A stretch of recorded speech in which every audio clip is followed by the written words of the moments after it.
For decades, the petrodollar functioned as the invisible gear of the international economy and global geopolitics. Even without realizing it, the entire global energy trade operates within this monetary architecture. Oil, which many people see merely as a product traded between countries, has never been neutral. In economics, this type of product is called a commodity, a basic standardized good such as oil, minerals, or grains traded on the international market. But in the case of oil, this definition is insufficient. It has never been just a commercial good. It has always been an instrument of economic power, capable of influencing growth, inflation, and the stability of entire nations. When the U.S. state imposes economic sanctions, this should not be seen merely as diplomacy or foreign policy. It is the direct use of the international financial system as a mechanism of control. In the case of Venezuela, this system was not activated partially, it was pushed to its limits. This matters because international energy trade sustains the global economy. Whoever controls this trade controls capital flows, investment, inflation, and even the economic collapse of entire nations. And when a country loses access to this system, it does not lose only revenue. It loses autonomy. In this video, you will understand how the petrodollar emerged, how it structures the global economy, why Venezuela became a central target within economic geopolitics, and why this was not a historical accident. The petrodollar does not organize only markets, it organizes power. The petrodollar is the agreement that forces international oil and energy trade to be conducted primarily in US dollars. This creates a silent rule of the international economy. To buy energy, countries need dollars. To obtain dollars, they must access the financial system that issues and controls them. In practice, oil does not circulate alone. Every exported barrel pulls along an entire system of banks, international payments, contracts, insurance, and global financial institutions. To participate in this market, a country must be integrated into the international financial system and comply with its rules. This structure generates structural dependency. This is not free market dynamics. It is a historically constructed architecture, especially after the end of the gold standard, which turned energy into the main driver of global demand for the dollar. This is how the global economy remains organized around a dominant currency. Venezuela, as one of the world's largest oil-producing countries, is fully embedded in this mechanism. Every contract, every payment, and every export passes through the same monetary circuit. The system works because it creates dependency, and dependency in political economy always means concentrated power. If the oil belongs to Venezuela, why doesn't control of the money? Control over the international financial system is highly centralized. Access to the dollar, global payment systems, and major financial institutions is not neutral. It is directly influenced by the U.S. state and structures associated with its economic power.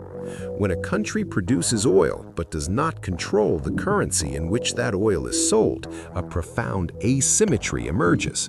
The natural resource belongs to the country. The mechanism that transforms that resource into wealth does not. The dollar becomes a mandatory intermediary.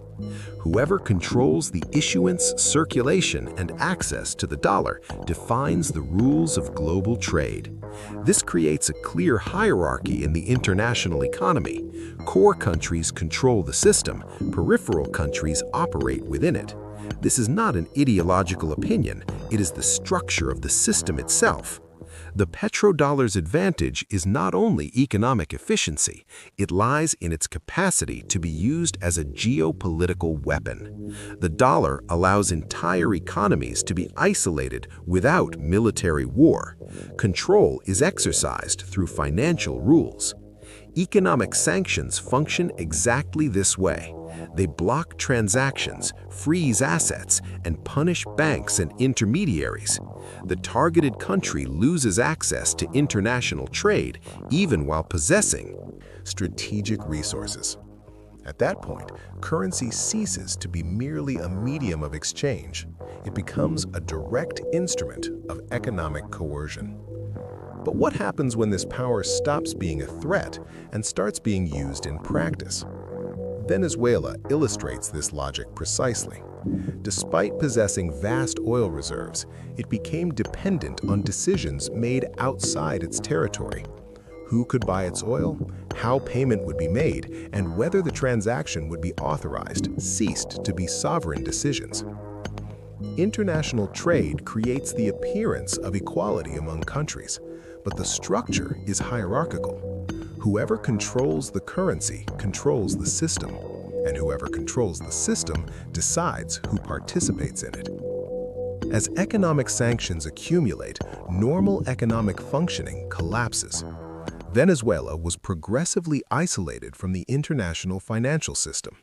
Banks began refusing transactions, foreign companies abandoned operations, investment disappeared.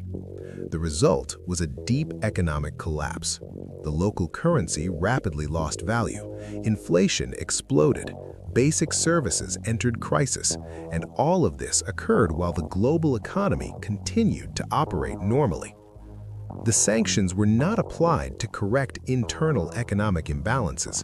They were used as instruments of political pressure within international geopolitics. The impact was uneven. The population absorbed the shock, scarcity, impoverishment, and mass migration. The global system did not collapse. It simply redirected its flows. Countries that once bought Venezuelan oil turned to other suppliers. The machine kept running. If the system remains stable, who really pays the price of collapse? Venezuela is not an isolated case. Iran, Libya, and Iraq went through similar processes with different intensities but the same structural logic: monetary control, financial isolation, and localized economic collapse. This pattern reveals something essential about the international economy. The system was not built to protect all countries equally. It was built to allow selective control, punishing some actors while maintaining overall stability.